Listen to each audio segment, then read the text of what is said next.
जाग कर हमको जगाना देश है अपना, जगाना देश है अपना, जगाना देश है अपना।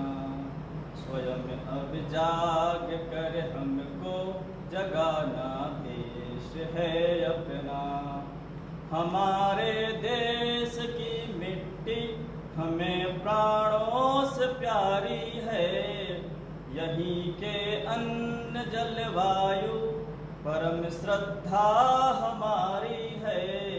स्वभाषा है हमें प्यारी, वो प्यारा देश है अपना, जगाना देश है अपना, जगाना देश है अपना।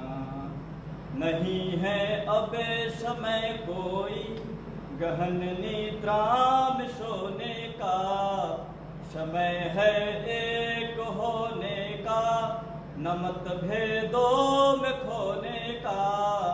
बढ़े बल राष्ट्र का जिससे वो करना मेल है अपना, जगाना देश है अपना, जगाना देश है अपना।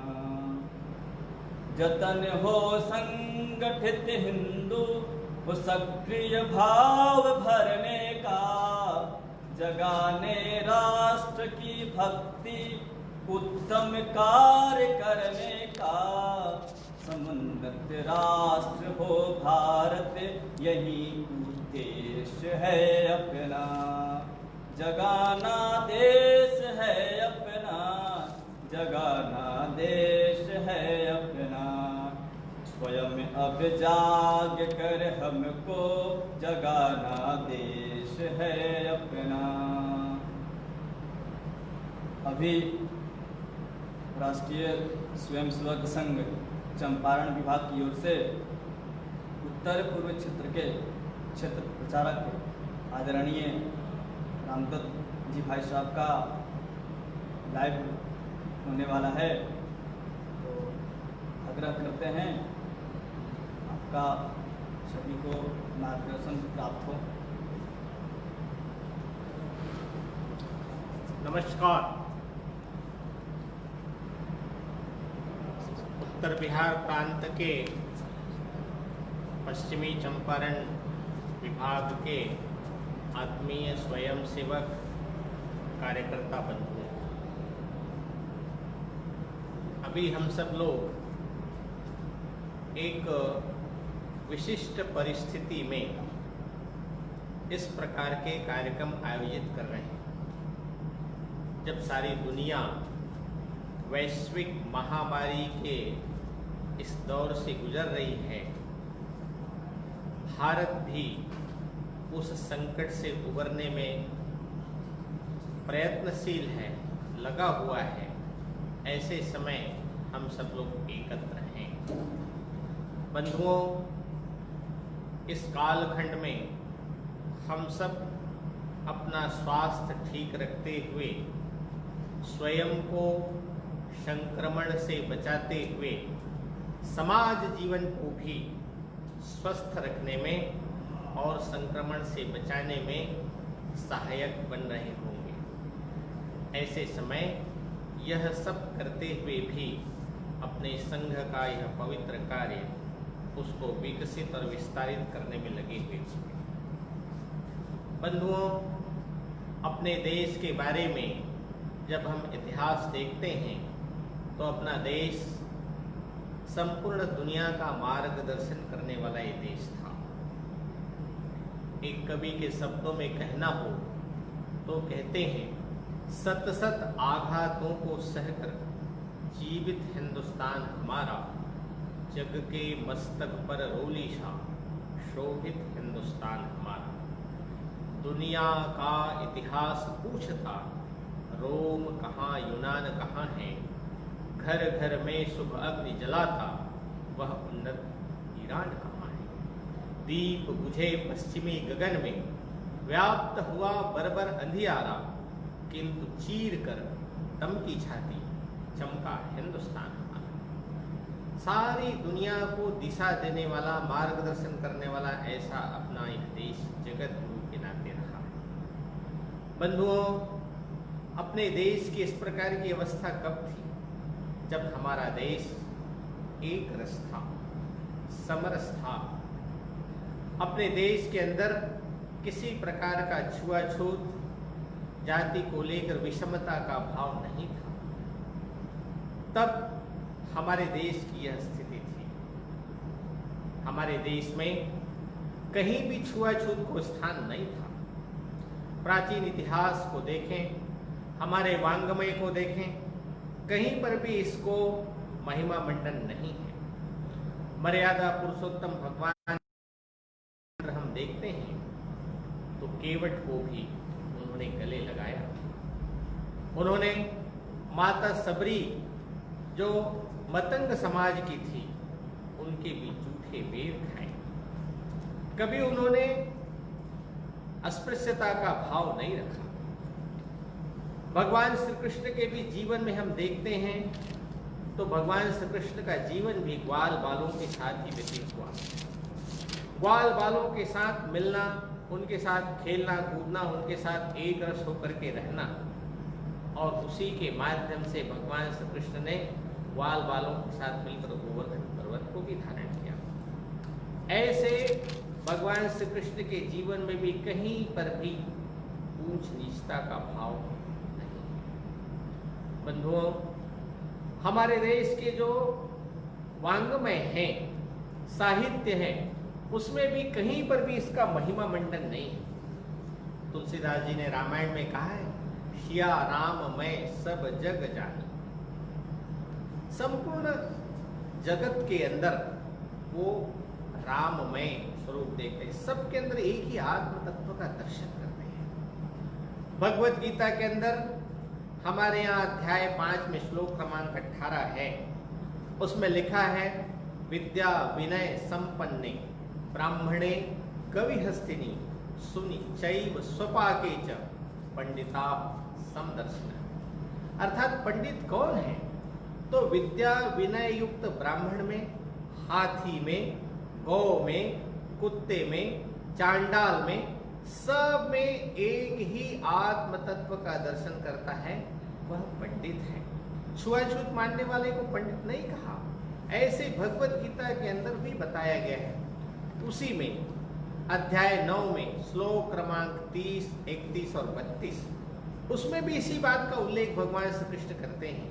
वे कहते हैं, अपि चेत सुदूराचारो भजते माम नन्य भाव साधुरेव समन्तव्यः सम्यग् व्यवसितो। अतिशय दुराचारी भी, पाप कर्म में संलग्न है, वह भी यदि भगवान का ध्यान करे तो उसको भी शीघ्रातिशीघ्र मोक्ष मिल जाता है। शीघ्रम भवति परमात्मा सस्वत् शांतिम निगच्छति कौन्ते प्रतिजानी न मे भक्तः प्रणश्यति। और उसी अध्याय में श्लोक क्रमांक 32, उसमें भगवान श्री कृष्ण कहते हैं, माम ही पार्थ व्यपाश्रित्य ये अपि स्युः पाप योनिया स्त्रियो वैश्यास तथा शूद्रास ते अपि यान्ति पराम गतिम्। अर्थात भगवत गीता में कहीं पर भी छुआछूत का मंडन नहीं है। सबको एक रस माना गया है। अपने यहाँ के बड़े बड़े साधु महात्मा ऋषि तपस्वी, वे भी कैसे कैसे माताओं के कोख से जन्म लिए हैं, यह भी देखना हम सब लोगों के लिए बड़ा आश्चर्यजनक है।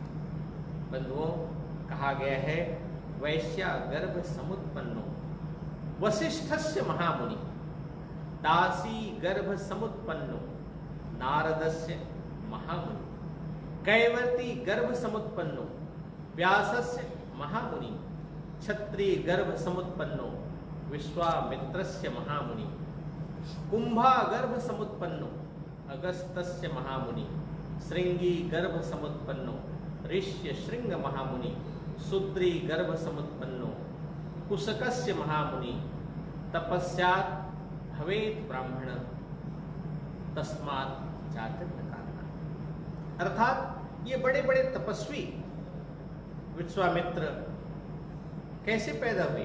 तो विश्वामित्र क्षत्रिय के गर्भ से। महर्षि व्यास निषाद कन्या के गर्भ से जन्म लेते हैं, तो कहीं अगस्त ऋषि ब्रह्मा के गर्भ से जन्म लेते हैं, नारद जी दासी के गर्भ से जन्म लेते हैं, किंतु ये सब अपने तपस्या के बल पर ब्रह्म को प्राप्त हुए, कर्म के आधार पर ब्रह्म को प्राप्त हुए, जाति के आधार पर नहीं। ऐसे हमारे शास्त्रों के अंदर, साहित्यों के अंदर, दर्शनों के अंदर कहीं पर भी छुआछूत को मंडन नहीं किया गया है। हमारे समाज के अंदर हर समय समरसता के भाव को ही व्यक्त किया गया है, किंतु एक कालखंड में जो समाज जितना अधिक पुराना होता है, प्राचीन होता है, वह उतने ही उतार चढ़ाव में से उसको गुजरना पड़ता है। ऐसे समय के प्रवाह में अपना देश हजारों वर्षों की गुलामी से, कालखंड में से गुजरा। ऐसे इस्लाम के आक्रमण के समय हमारे देश में यह बीमारी घर कर गई। जिन बंधुओं ने जो संघर्ष कर रहे थे, जो इस्लाम कबूल करना नहीं चाहते थे, ऐसे लोगों को मुसलमानों ने, इस्लाम के ठेकेदारों ने उनको हेय बना दिया, उनको अस्पृश्य बना दिया, उनको निम्न कार्य करने के लिए बाध्य किया गया। ऐसे लोग एक समय के साथ अस्पृश्य कहलाने लगे। ऐसे बंधु वास्तव में क्षत्रिय थे, वे अपना इस्लाम के लिए अपना ईमान नहीं छोड़ा। ऐसे लोगों को इस्लाम के मतानुयायियों ने उनको अस्पृश्य करार दिया। वे वास्तव में तो समाज के लिए संघर्ष करने वाले ऐसे लोग थे। बंधुओं, हम सब जानते हैं कि अस्पृश्यता के कारण इस देश को बड़ी भारी क्षति उठानी पड़ी है। इस अस्पृश्यता के चलते जो पतन अवस्था निर्मित हुई, उसका चित्र कैसा है, देख करके कभी कभी रोंगटे खड़े हो जाते हैं। केरल के बारे में आदि शंकराचार्य जी कहा करते थे, केरल ऐसा लगता है जैसे यहाँ पागल खाना जैसा दृश्य उपस्थित हो गया है। केरल में नायर समाज है, नंबूदरी समाज है, एजवा है और कुलिया है। नंबूदरी और नायर तथा कथित उच्च वर्ग के समाज बंधु, किंतु एजवा और कुलिया तथा कथित निम्न वर्ग के। एक बार की घटना, एजवा समाज के एक छोटे से बालक को सर्प ने डस लिया। उसके पिताजी को जब पता चला तो वैद्य के पास दौड़ते हुए उसको बुलाने के लिए जा रहे थे, किंतु वैद्य के घर का रास्ता तथा कथित सवर्ण वर्ग के मोहल्लों में से होकर के जाता था। पिताजी दौड़ते हुए उस मोहल्ले से गुजर रहे थे। तालाब में स्नान करने वाले तथा कथित उच्च वर्ग के नंबूदरी और नायर समाज के लोगों ने कहा, अरे देखते नहीं हो, तुम्हारी छाया हमारे ऊपर पड़ रही है और तुम इस रास्ते से जा रहे हो। जिस बालक को सर्प ने डसा था, उसके पिताजी कहते हैं, क्या करूं, मेरे बालक को सर्प ने डस लिया है, उसकी प्राण रक्षा करना आवश्यक है, वैद्य को नहीं बुलाऊंगा तो मेरा बालक मर जाएगा। लोगों ने कहा, अच्छा होगा धरती पर से कम एक हार तो कम होगा। कल्पना कर सकते हैं उसके मन में क्या गुजरी होगी जिसके पुत्र को सर्प ने डस लिया था। वैद्य को बुलाने के लिए जाते समय तथा कथित सवर्ण समाज किस प्रकार का व्यवहार करता है। बंधुओं, बाबा साहब अम्बेडकर, उन्होंने तो पूरा जीवन पर्यंत इस अस्पृश्यता को मिटाने के लिए, उसमें से समाज को आगे ले जाने के लिए संघर्ष किया। उनके पूरे जीवन की एक एक घटना मर्मस्पर्शी है, रुला देने वाली है। एक ही घटना का उल्लेख करना चाहूंगा। चौदार तालाब में, वहां का पानी बहुत मीठा होता है, जिसको महाड़ सत्याग्रह के नाम से जाना जाता है।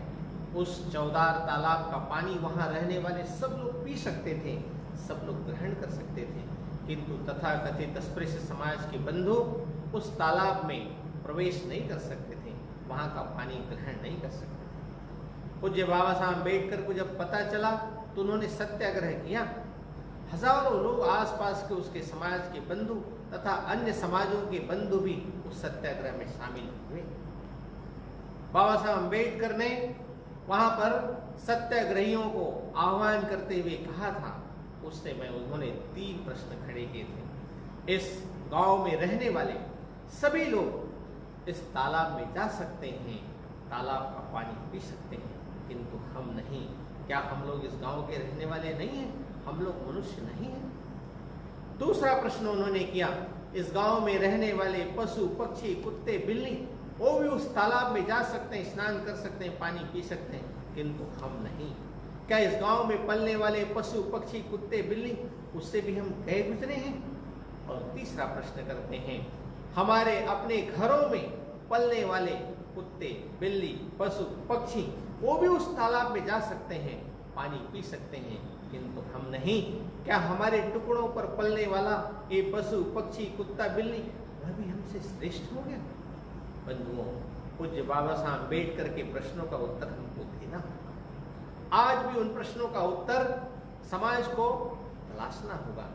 ऐसा नहीं है कि तलाशने का काम नहीं चल रहा है, किंतु आज हमको उसमें गति लाने की आवश्यकता है। पूज्य बाबा साहब अम्बेडकर नासिक में कालाराम मंदिर में दर्शन करने के लिए गए हुए थे। वो जाना चाहते थे, किंतु वहाँ के पुजारियों ने, वहाँ के धर्म के तथाकथित ठेकेदारों ने पूज्य बाबा साहब अम्बेडकर को जाने के लिए रोक। उसके लिए उनको सत्याग्रह करना पड़ता है। जिस मर्यादा पुरुषोत्तम भगवान राम ने सबरी के जूठे बेर खाए, केवट को गले लगाया, उस मंदिर में प्रवेश करने के लिए ऐसे एक समाज को वंचित किया जाता है, उनको सत्याग्रह करना पड़ता है। ये अलग बात है कि बाद में उन्हीं के ही जो पुजारी थे उनकी आगे की पीढ़ी ने पश्चाताप पूर्वक समाज के बंधुओं को आमंत्रित करके अपने पूर्वजों द्वारा किए गए पाप का प्रक्षालन किया, मंदिर में प्रवेश किया।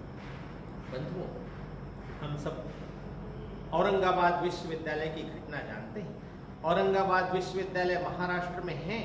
उनके कुलपति का नाम शंकरराव खरात। शंकरराव खरात तथाकथित निम्न वर्ग के बंधु, किंतु पढ़ाई करते करते अपनी प्रतिभा के आधार पर वे शिक्षा क्षेत्र में कुलपति के स्थान को प्राप्त कर सके। उनका एक नागरिक अभिनंदन का कार्यक्रम था। उस नागरिक अभिनंदन के कार्यक्रम का उत्तर देते हुए शंकरराव खरात अपने जीवन की घटनाओं का उल्लेख करते हैं। वो कहते हैं कि मेरे पिताजी बहुत पढ़े लिखे नहीं थे, अनपढ़ थे। गांव में वैसे भी लोग अशिक्षित ही थे। वहाँ गांव में एक ही शिक्षक थे जो पढ़ा लिखा था, वो तथाकथित उच्च वर्ग से था। सब लोग उन्हीं के घर में कुछ भी चिट्ठी पढ़वाना है, कुछ भी लिखवाना है, उन्हीं के घर जाते थे। मेरे पिताजी के घर में भी चिट्ठी आई। उस चिट्ठी को पढ़वाने के लिए पिताजी उनके घर गए। उनकी पत्नी ने कहा, अरे भाई, चिट्ठी तो पढ़वाते रहेंगे, घर में बहुत सारी लकड़ी पड़ी हुई है, पहले उसको फड़वा लो, उसके बाद में चिट्ठी को पढ़वाना। शंकरराव खरात कहते हैं, मेरे पिताजी लकड़ी फाड़ने का काम किए, पसीना पसीना हो गए। उसके बाद में उसकी चिट्ठी पढ़ी गई। उस चिट्ठी में क्या था? उस चिट्ठी में था उनकी बहन का शरीर शांत हो गया। आप कल्पना कर सकते हैं, एक व्यक्ति को अपनी बहन की मृत्यु का समाचार जानने के लिए उसको एक गाड़ी लकड़ी फाड़ने के लिए विवश किया जाता है। शंकरराव खरात कहते हैं, आज मेरे पिताजी होते तो उनको कितना आनंद होता कि आज मेरा ही बेटा एक शिक्षा के क्षेत्र में उच्च स्थान पर पदस्थापित है। मुझे एक छोटी सी चिट्ठी पढ़वाने के लिए भी इतना अपमानित होना पड़ा था। उसी का पुत्र शिक्षा के उच्च स्थान पर विराजमान है, कितना आनंद होता।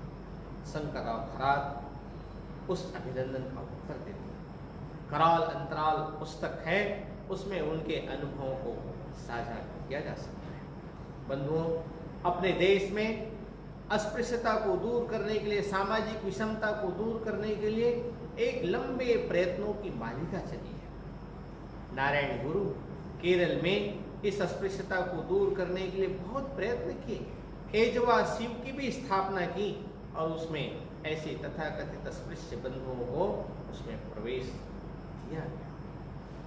ज्योतिबा फुले अपने महाराष्ट्र के अंदर अस्पृश्यता को दूर करने के लिए, स्त्रियों की शिक्षा के लिए और तथाकथित अस्पृश्य समाज के बंधुओं को भी शिक्षित करने के लिए अनेक प्रयास किए। उनके ऊपर गोबर से कई प्रकार से हमले किए गए, पत्थरों से भी हमला किया गया, किंतु वे पिछले नहीं हुए। उनकी पत्नी स्त्री शिक्षा के जाने के लिए जाती थी तो लोग मजाक करते थे, उनके ऊपर गोबर डाल देते थे।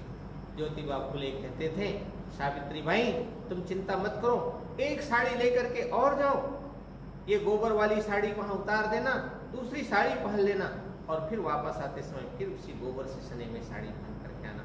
किंतु समाज को यदि जागृत करना है, शिक्षित करना है, तो हमको ये विष पान करना पड़ेगा और समाज को अमृत देना पड़ेगा, शिक्षा का अमृत पान करना पड़ेगा। ऐसे ज्योतिबा फुले और सावित्री बाई फुले समाज के अंदर इस विषमता को दूर करने के प्रयत्न।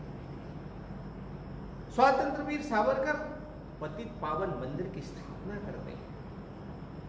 साहू जी महाराज महाराष्ट्र के अंदर अस्पृश्यता दूर करने के लिए वो भी प्रयत्न करते हैं। ऐसे अनेक महर्षि, स्वामी विवेकानंद जी भी अस्पृश्यता को दूर करने के लिए सारे भारत भ्रमण के समय कई स्थानों पर ऐसे बंधुओं को गले लगाते हैं। वृंदावन में जा रहे थे, एक व्यक्ति चीलम लेकर के जा रहे थे। स्वामी जी की इच्छा हो गई कि भाई मुझे भी चीलम दे दो। उस व्यक्ति ने कहा, अरे भाई मैं तो तथाकथित अस्पृश्य समाज का हूँ, मैं अपने जूठा वाला चीलम कैसे दे सकता हूँ। स्वामी जी रुक जाते हैं, वो आगे बढ़ जाता है चीलम लेकर के। स्वामी जी को ध्यान में आता है, अरे भाई मैं सन्यासी हूँ, समाज को जोड़ने के लिए निकला हूँ और इस प्रकार अस्पृश्य कह दिया तो मैं चीलम पीने से रुक गया। उस व्यक्ति को जो चीलम लेकर के जा रहा था उसको बुलाते हैं, अरे भाई रुको रुको, आप अपनी चीलम मुझे दे दो, मैं अस्पृश्य हूँ फिर भी आप चीलम ग्रहण करेंगे। बोले हाँ, उससे क्या होता है, आप भी तो मनुष्य हैं। स्वामी जी ने अपने जीवन से, जीवन की उदाहरण से सिद्ध किया, मनुष्य के अंदर भेद नहीं, जाति के कारण कोई ऊंच नीच का भाव नहीं होता। ऐसे अनेक महापुरुषों ने इस प्रयत्नों को आगे बढ़ाया। बंधुओं, मदन मोहन मालवीय जी, उन्होंने तो बाबू जगजीवन राम, उनको अपने छात्रावास में रहते समय काशी हिंदू विश्वविद्यालय में जब वो पढ़ाई करते थे उस समय सब लोग उनसे दुर्व्यवहार करते थे, उनसे छुआछूत का भाव रखते थे। सब लोग टेबल पर बैठकर भोजन करते थे, किंतु बाबू जगजीवन राम को अलग से बैठकर भोजन करना पड़ता था। जब ये जानकारी मदन मोहन मालवीय जी को हुई तो मालवीय जी एक दिन छात्रावास में आए और छात्रावास में बाबू जगजीवन राम जी जहाँ भोजन कर रहे थे वहीं पर नीचे बैठ गए। लोगों को पता चला, छात्रावास अधीक्षक को पता चला, सब दौड़े दौड़े आए। उन्होंने कहा, मालवीय जी आप यहाँ? बोले हाँ, ये मेरे अतिथि हैं, ये भोजन कर रहे हैं, भोजन करने के बाद इनके जूठे बर्तन मुझे उठाना है। लोगों को आश्चर्य होता है, इनके जूठे बर्तन आप उठाएंगे, क्यों? मालवीय जी कहते हैं, ये मेरे अतिथि हैं। जब मैं बिहार गया था काशी हिंदू विश्वविद्यालय के लिए धन संग्रह करने के लिए, तो इस नौजवान ने पूछा था कि हमारे जैसे लोगों के लिए भी काशी हिंदू विश्वविद्यालय में जगह रहेगी क्या? तो मैंने कहा था हाँ जरूर रहेगी, तुम हाई स्कूल की पढ़ाई करके यहाँ काशी हिंदू विश्वविद्यालय में पढ़ने के लिए आना, जरूर स्थान रहेगा। इसलिए मैंने ही इनको आमंत्रित किया था, ये मेरे अतिथि हैं, इसलिए इनके जूठे बर्तन मैं उठा कर ले जाऊंगा। उसके बाद से उस दिन बाबू जगजीवन राम जी के साथ जो भेद होता था, जो छुआछूत का बर्ताव होता था, ऐसे पंडित मदन मोहन मालवीय ने भी अपने जीवन में अस्पृश्यता को दूर करने का भरसक प्रयास किया तथा कथित अस्पृश्य समाज को भी अपने साथ लेकर के उनको महिमा मंडित किया, उनको सब प्रकार के दीक्षित किया, दीक्षा देने का कार्यक्रम किया। ऐसे पंडित मदन मोहन मालवीय जी अपने राष्ट्रीय स्वयंसेवक संघ की जब से स्थापना 1925 से पहले ही दिन से परम पूज्य डॉक्टर जी ने राष्ट्रीय स्वयंसेवक संघ में छुआछूत को स्थान नहीं दिया। राष्ट्रीय स्वयंसेवक संघ की शाखा में एक छोटा सा कार्यक्रम होता है, एक सह संपत। एक सह संपत में एक पंक्ति में सब लोग खड़े हो जाते हैं। उस समय ऐसा नहीं होता कि पहले ब्राह्मण खड़े हो, फिर ठाकुर खड़े हो, फिर वैश्य खड़े हो। उसमें ऐसा भी नहीं होता कि पहले अधिक धनवान खड़े हो, फिर कम धनवान, आखिरी में गरीब खड़े हो। उसमें ऐसा भी नहीं होता कि पहले अधिक पढ़ा लिखा खड़ा हो, फिर कम पढ़ा लिखा, आखिरी में निरक्षर खड़ा हो। एक सह संपत्ति का मतलब ही होता है सब लोग अपने भेदाभेद को भूलकर एक साथ खड़े हो। एक सह संपत्ति करते करते राष्ट्रीय स्वयंसेवक संघ ने समाज जीवन के अंदर स्वयंसेवकों के बीच में समरसता के भाव को पुष्ट किया। बंधुओं, राष्ट्रीय स्वयंसेवक संघ के कार्य को निकट से देखने के लिए पूज्य महात्मा गांधी जी भी आए, पूज्य बाबा साहब अम्बेडकर भी आए। 1934 में वर्धा नामक के स्थान पर एक शिविर का कार्यक्रम था। उस शिविर में ठीक समय पर 4 बजे जागरण होता था। महात्मा गांधी जी को लगा कि भाई ये शिविर चल रहा है 3 दिनों से, इसमें बिल्कुल समय का बड़ा ध्यान रखा जाता है। इन लोगों का शिविर है। जमनालाल जी बजाज और महादेव जी देसाई से पूछते हैं। महात्मा गांधी जी को बताया जाता है ये आरएसएस का शिविर चल रहा है, डॉक्टर हेडगेवार इसके संचालक हैं। महात्मा गांधी जी की इच्छा हो जाती है उस शिविर को देखना है। पता चलता है तो अप्पा जी जोशी पूज्य महात्मा गांधी जी को शिविर देखने के लिए 1934 में दिसंबर महीने के 25 तारीख को आमंत्रित करते हैं। महादेव जी देसाई, यमुनालाल जी बजाज, मीराबेन, महात्मा गांधी जी ये सब शिविर देखने के लिए आते हैं। शिविर देखते हैं तो उनको बड़ा आश्चर्य लगता है। सब लोग एक साथ भोजन कर रहे हैं, सब एक पंक्ति से बैठे हैं, एक साथ स्नान कर रहे हैं, एक साथ सोते हैं, टेंटों में रहते हैं। लगा कई लोगों से उन्होंने बातचीत की। बाद में महात्मा गांधी जी को लगा कि भाई इसके संस्थापक कौन है, इसके संचालक कौन है, इनसे मिलना है। डॉक्टर हेडगेवार जब आए तो उनसे मिलने का कार्यक्रम तय हुआ। महात्मा गांधी जी ने डॉक्टर साहब से कहा, डॉक्टर साहब आपका काम तो बहुत अच्छा है, इसमें कौन कौन सी जाति के लोग आते हैं, क्या आप बता सकते हैं? डॉक्टर साहब ने कहा इसमें तो सभी हिंदू ही लोग आते हैं। तो ठीक है हिंदू लोग आते हैं, लेकिन आखिर किसी न किसी जाति के तो होंगे। पूज्य डॉक्टर जी ने कहा हम किसी के जाति के बारे में विचार ही नहीं करते, पूछते ही नहीं है। महात्मा गांधी जी ने कहा आप नहीं पूछते, ठीक है मैं पूछ सकता हूँ। उन्होंने कहा आप पूछना है आप जरूर पूछ सकते हैं। उन्होंने शिविरों में जाकर के, टेंटों में जाकर महात्मा गांधी जी ने स्वयंसेवकों से पूछना शुरू किया आप कौन सी जाति के हो। किसी ने बताया मैं तो बाल काटने वाला हूँ, किसी ने कहा मैं तो महार जाति का हूँ, किसी ने कहा मैं तो निषाद हूँ, किसी ने कहा मैं मांझी हूँ। अलग अलग समाज के अलग अलग जाति के बंधु। महात्मा गांधी जी को सुखद आश्चर्य लगा, इस प्रकार आपने कैसे जाति भेद समाप्त किया, सबके अंदर एक रस्ता का भाव कैसे किया डॉक्टर जी? डॉक्टर हम लोग कुछ नहीं, हम तो केवल इस मातृभूमि के प्रति भक्ति का भाव जगाते हैं। हम सबको कहते हैं हम सब हिंदू हैं, भारत माता के पुत्र हैं। इसी भाव के कारण सबके अंदर एक रस्ता का भाव विकसित होता है। पूज्य बाबा साहब अम्बेडकर भी दापोली की शाखा में आए, उनको भी यही सुखद अनुभूति हुई। उनके उसके साथ में मान्यवर दत्तोपंत जी ठेंगड़ी थे।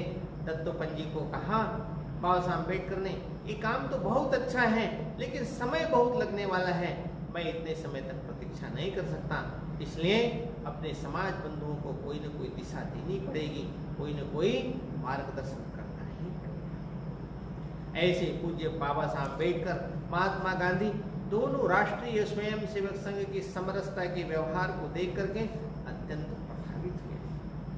तो राष्ट्रीय स्वयंसेवक संघ के माध्यम से समरसता स्थापित करने के लिए, समाज के अंदर छुआछूत दूर करने के लिए अनेकों प्रयत्न हुए। हम सब जानते हैं 1969 में विश्व हिंदू परिषद के माध्यम से धर्म संसद का कार्यक्रम हुआ था उडुपी में। उस उडुपी के धर्म संसद में 1969 में पूज्य साधु संतों ने सब ने मिलकर एक प्रस्ताव पास किया था, हिंदवः शूद्राः सर्वे न हिंदू पतितो भवे, मम दीक्षा हिंदू रक्षा, मम मंत्र समानता। संपूर्ण साधु संतों ने एक प्रस्ताव पास किया कि कोई भी हिंदू पतित नहीं है, सभी सहोदर भाई हैं, सब लोग एक रस हैं, कोई छुआछूत का व्यवहार नहीं होना चाहिए। पूज्य गुरुजी माधवराव सदाशिवराव गोलवलकर उन्होंने बहुत प्रसन्नता व्यक्त की। अब सारे समाज के अंदर जो हजारों वर्षों से पुरानी बीमारी है, छुआछूत की बीमारी, जातिगत विषमता के चलते, वह दूर करने में यह प्रस्ताव एक मील का पत्थर होगा। पूज्य साधु संत आचार्य सब लोग सारे देश के अंदर भ्रमण करना शुरू किए और समरसता का संदेश देने का काम शुरू किया। साधु संतों ने तो प्रयास किया। काशी के राजा डोम के यहाँ सब लोग जाकर के पूजन प्रसाद दिए। पूज्य बाबा साहब अम्बेडकर को दीक्षा भूमि नागपुर में जाकर माल्यार्पण भी किए। अनेक प्रकार के प्रयत्न किए, किंतु साधु संतों के प्रयत्न ही पर्याप्त नहीं। समाज जीवन को भी समरसता का व्यवहार करना पड़ेगा, समरसता का अपने जीवन में आचरण प्रस्तुत करके दिखाना पड़ेगा, तभी जाकर के समाज के अंदर समरसता स्थापित होगी। अपने स्वयं सेवकों ने अपने उदाहरण से इस प्रकार का स्वयं का आचरण करके दिखाया। परम पूज्य श्री गुरु जी, संघ के दूसरे नंबर के सरसंघ चालक जी, एक शिविर के अंदर सब लोग कतार में बैठे हुए थे। भोजन परोसने की बारी, सब भोजन गाले के आधार पर भोजन परोस रहे थे। उस दिन एक स्वयं सेवक पूज्य गुरु जी के सामने आकर के ठिठक गए। उनको लगा कि मैं तथाकथित निम्न जाति का कैसे भोजन परोसूं। पूज्य गुरु जी को ध्यान में आ गया। उन्होंने कहा, अरे भाई संकोच क्यों करते हो? उन्होंने कहा, मैं आपको भोजन परोस सकता। उन्होंने कहा, क्यों नहीं परोस सकते? पूज्य गुरु जी ने उनके हाथ से स्वयं ले करके उनको परोसने के लिए कहा, और तब जाकर के उसके मन के अंदर हिम्मत हुई।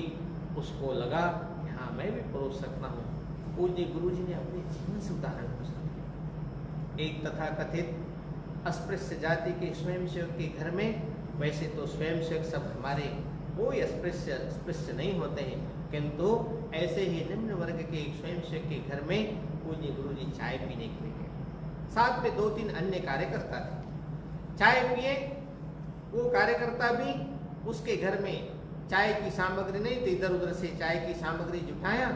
उन्होंने आग जलाया चूल्हे के अंदर, पसीना पसीना हो गया, चाय बनाया, तैयार किया, और जिस तौलिया से वो पसीना भी साफ कर रहा था, पोंछ रहा था, उसी तौलिए से चाय को छान करके ला करके सबके सामने रखा। 2-3 अन्य कार्यकर्ता साथ में थे। उन्होंने कहा कि गुरुजी मैंने तो चाय पीना छोड़ दिया है। किसी ने कहा, गुरुजी मैं अभी चाय कम लेता हूँ, किंतु जैसे तैसे करके थोड़ी थोड़ी चाय ली। पूज्य गुरु जी ने तो एक कप नहीं तो दूसरा कप भी मंगा करके वहाँ स्वयंसेवक को बड़ा आनंद हुआ। वहाँ से गाड़ी में बैठकर आगे चल पड़े। एक स्वयंसेवक ने कहा, गुरुजी मुझे उल्टी जैसी लग रही। दूसरे ने भी इसी प्रकार की प्रतिक्रिया व्यक्त की। गुरुजी ने पूछा, क्या बात है, तुमको उल्टी क्यों लग रही है? उन कार्यकर्ताओं ने कहा, गुरुजी वो जो चाय जिस कपड़े में छाना गया था, किस प्रकार का कपड़ा था आपने देखा? गुरुजी ने कहा, आप सब लोगों का ध्यान उसी की तरफ था, चाय की तरफ था, उनके कपड़े की तरफ था। मैंने तो उनका स्नेह पान किया है। वास्तव में परम पूज्य श्री गुरु जी ने उस स्वयंसेवक के घर में जा करके स्नेह का पान किया था, इसलिए एक कप चाय नहीं तो दोबारा मांग करके उन्होंने चाय पी। ऐसे पूज्य गुरु जी ने अपना जीवन का उदाहरण प्रस्तुत किया। विषमता को दूर करने उपदेश केवल नहीं किया। पूज्य बाला साहब देवरस अपने घर में अपनी माता जी को कहते हैं, ताई जी मैं अपने मित्रों को भोजन के लिए बुलाऊंगा, तो क्या उनको घर के अंदर बिठाकर भोजन कराओगी? उन्होंने कहा, माता जी ने, क्यों, तुम यहाँ करते हो, मैं उनको बाहर बैठाकर भोजन कराऊंगी।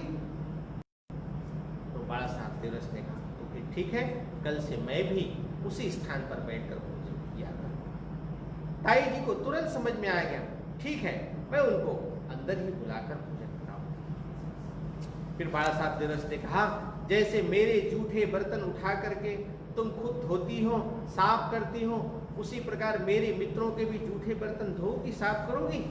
ताई जी ने कहा, ठीक है, तू जैसा मेरा बेटा वैसे वे भी मेरे बेटे, वे भी मेरी संतति, उसके भी जूठे बर्तन उठाऊंगी। जब घर में पूज्य बाला साहब देवरस ने अपनी माता जी का मन बदला, उसके अंदर छुआछूत का भाव दूर किया, समरसता का भाव स्थापित किया, उसके बाद में अपने घर में मित्रों को बुलाते हैं ऐसे पूज्य बाला साहब देवरस अपने घर से समरसता स्थापित करके, अपने घर में समरसता स्थापित करके, छुआछूत दूर करके, तब जाकर के पूना में वसंत व्याख्यान माला में जब वो बोलते हैं अस्पृश्यता पाप नहीं, तो दुनिया के अंदर कुछ भी पाप नहीं है। ऐसे पूज्य बाला साहब देवरस ने अपने जीवन से उदाहरण प्रस्तुत करके समाज को सब प्रकार से बताया।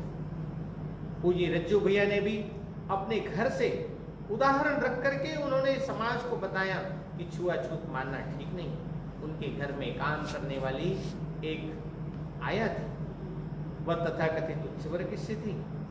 अन्य कई लोग भोजन करने के लिए आते थे, उनका जूठे बर्तन, उनके जूठे थाली आदि वो नहीं उठाती थी, पूज्य रज्जू भैया स्वयं उठा करके रखते थे। इस महिला के मन में प्रश्न उपस्थित हो गया कि मैं जिसके टुकड़ों पर पलती हूँ वो तो जूठे बर्तन उठाते हैं, और मैं कितनी अहंकारी हो गई कि मैं उनके घरों में उनके टुकड़ों पर पलने वाली, किंतु फिर भी उनके घर में आए हुए अतिथियों के जूठे बर्तन नहीं उठाती हूँ।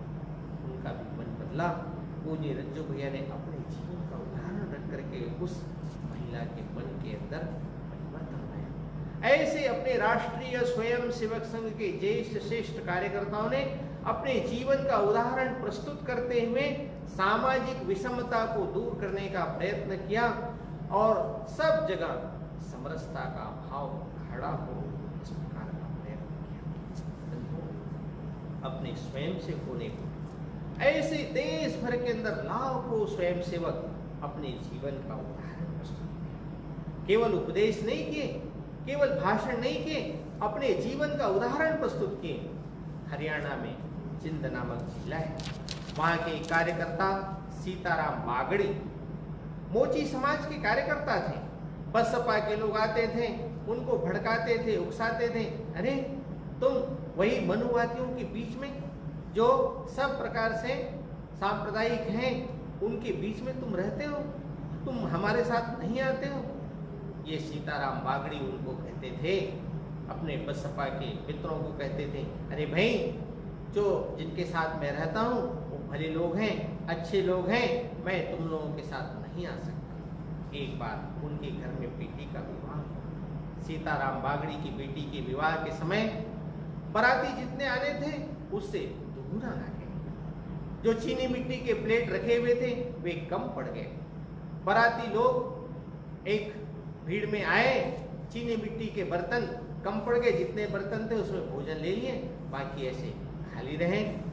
तो आपस में होड़ मच गई, थोड़ी धक्का मुक्की भी हो गई। अपने कार्यकर्ताओं ने, स्वयंसेवकों ने देखा तो जो जूठे बर्तन थे चीनी मिट्टी के, उन जूठे बर्तनों को साफ करके फिर से चीनी मिट्टी के प्लेट सजा करके रख दिए। जो बाराती थे उनको फिर से साफ सुथरा चीनी मिट्टी का बर्तन उपलब्ध हो गया। किसी प्रकार की जो अव्यवस्था होने वाली थी वो व्यवस्था दूर हो गई। सब लोग आनंद से, बाराती लोग भोजन ग्रहण कर सके। बाद में जब विवाह संपन्न हो गया, ये बसपा के कार्यकर्ता फिर से सीताराम बागड़ी के घर में आए। उनको कहा, सीताराम जी आप उन लोगों का साथ कब छोड़ोगे? सीताराम बागड़ी ने कहा, मैंने देख लिया आप लोगों को बड़ी बड़ी बातें करते हो, किंतु जब संकट का समय आया तो ये सब संघ के स्वयंसेवक ही मेरे काम आए। मेरे घर में बाराती बनकर जो मेरे मेहमान आए थे, क्राकरी कम पड़ गई, चीनी मिट्टी के बर्तन कम पड़ गए, लोगों में धक्का मुक्की होने लगी। आप सब बड़े बड़े समाज के ठेकेदार वहाँ मूक दर्शक बने, आनंद ले रहे थे, मेरा उपहास कर रहे थे, किंतु ऐसे हमारे संघ के कार्यकर्ता, संघ चालक, कार्यवाह, इन सब लोगों ने मेरे अतिथियों के जूठे बर्तन धो करके साफ किए ताकि बारातियों को फिर से चीनी मिट्टी के प्लेट उपलब्ध हो सके। मैं आप लोगों के साथ जाऊं, मैं लोगों के साथ हूं। उनके सामने बसपा के जो लोग थे या ऐसे जो उनको बरगलाने के लिए आते थे, भ्रमित करने के लिए आते थे, उनके पास कोई उत्तर नहीं था। वास्तव में संघ के स्वयंसेवक अपने जीवन का उदाहरण प्रस्तुत करते हैं। बंधुओं, साजापुर नामक एक स्थान है, उस साजापुर में अपने रामचंद्र सोनवाल मेहतर समाज के एक कार्यकर्ता, उनकी बेटी का ब्याह, उनकी बेटी के ब्याह में कौन लोग आएंगे, कैसी व्यवस्था होगी, वो चिंतित थे। किंतु वहां के कार्यकर्ताओं ने सब व्यवस्थाएं हाथों हाथ ले लिया। रामचंद्र सोनवाल की बेटी के विवाह में एक आर्य समाजी पंडित को भी बुला लिए और उन्होंने सब प्रकार से विधि विधान के साथ उनका विवाह संपन्न कराया तथा कथित सब सवर्ण समाज के कार्यकर्ता भी उनके विवाह में एक एक व्यवस्था संभाल लिए। रामचंद्र सोनोवाल के जो रिश्तेदार आए थे उनको बड़ा आश्चर्य लगा, ऐसे सब काम करने वाले लोग कौन हैं?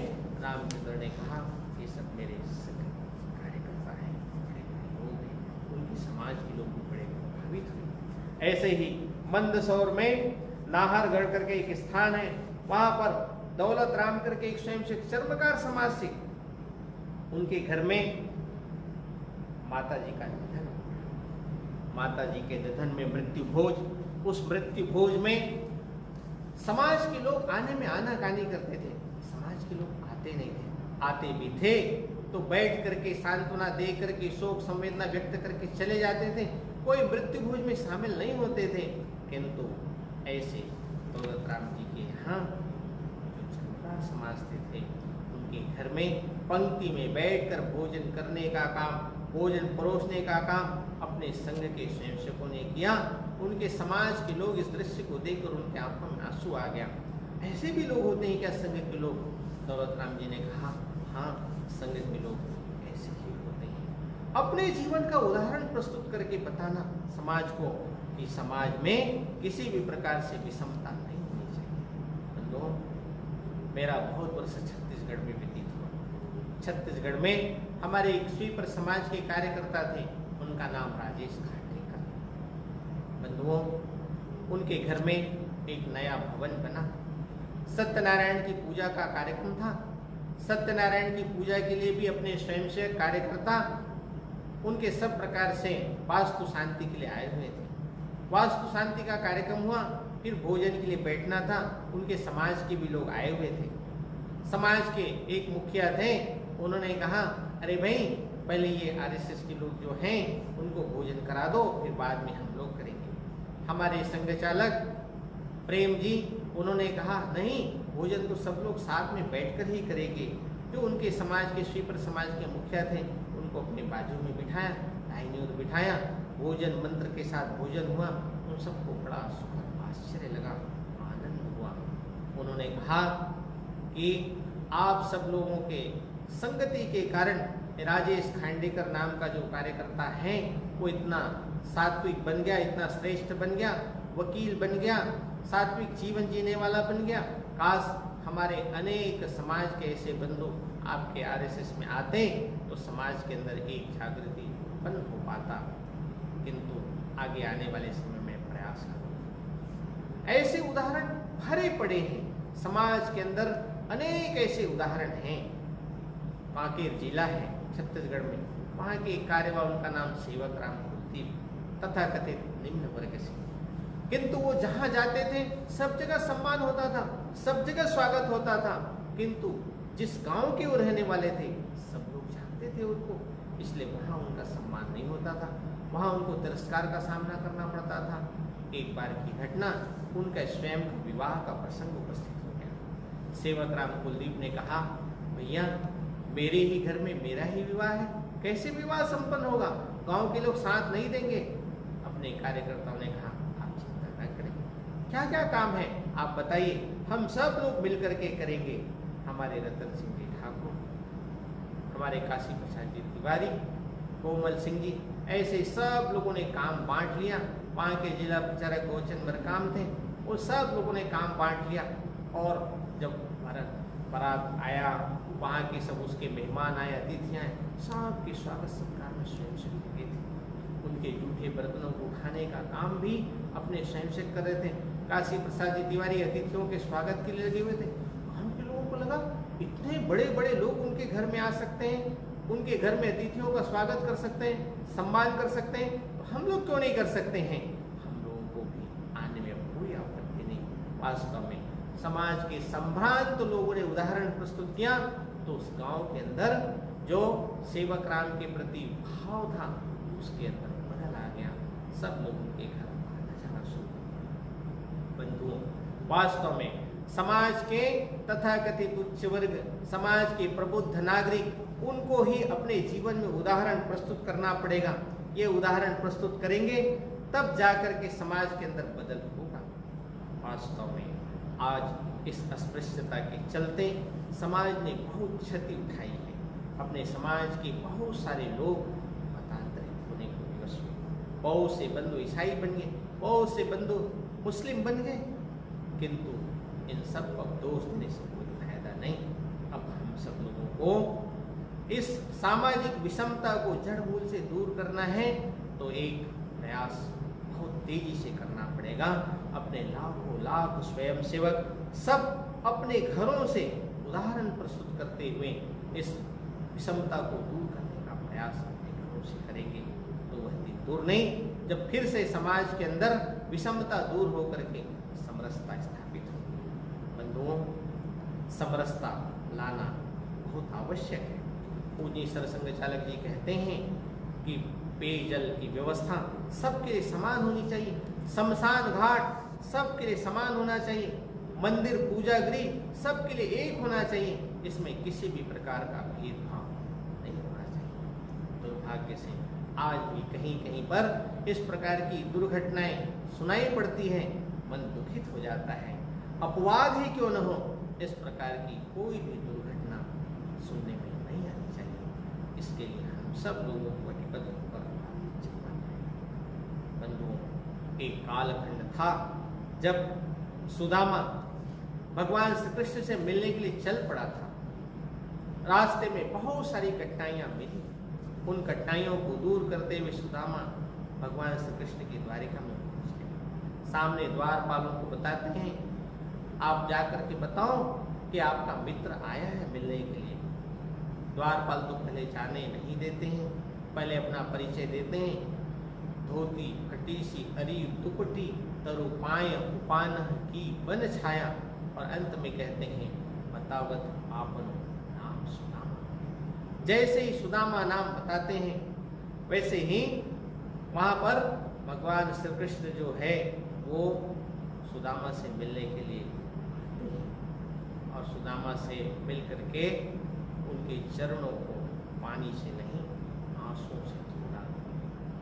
सत्यभामा रुक्मणी दौड़ते रहते हैं, कहीं बांसुरी कहीं दुपट्टा परात लेकर के दौड़े जा रहे हैं, किंतु कोई ध्यान नहीं भगवान श्री कृष्ण का सुदामा से मिलने के लिए आतुर।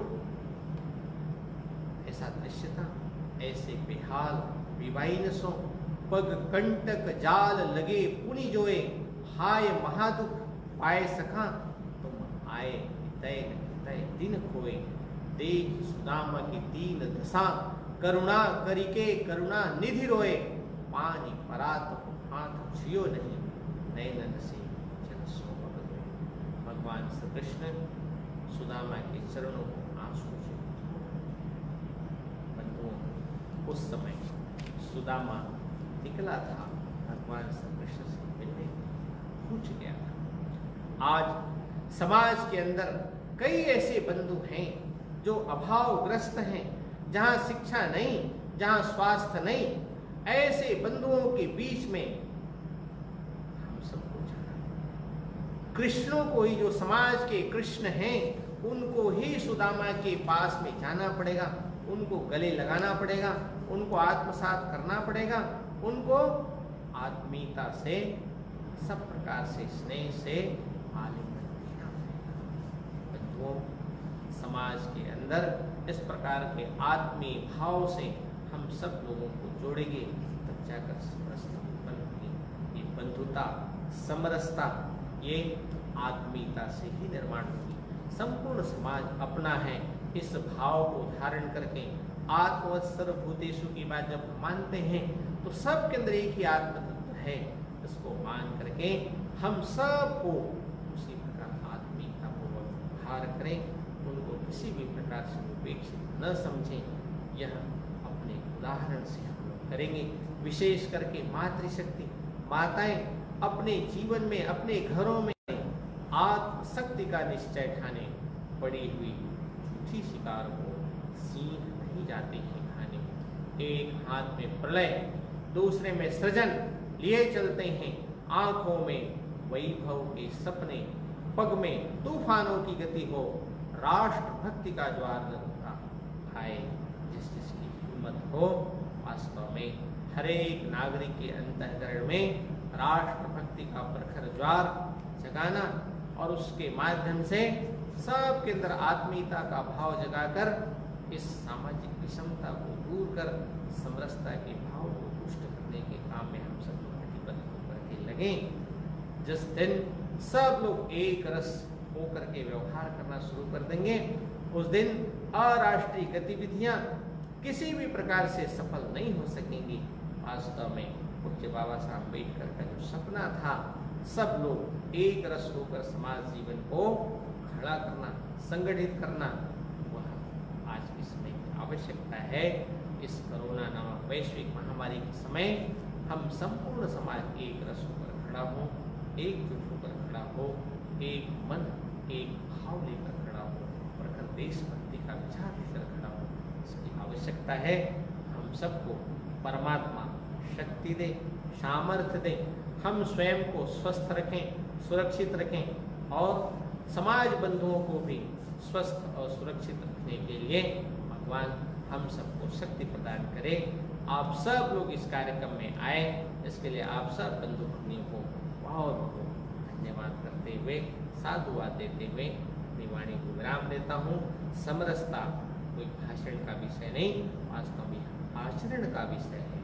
हम सब लोग इसको छोटे छोटे प्रयोगों के माध्यम से आचरण में लाना आरंभ करेंगे।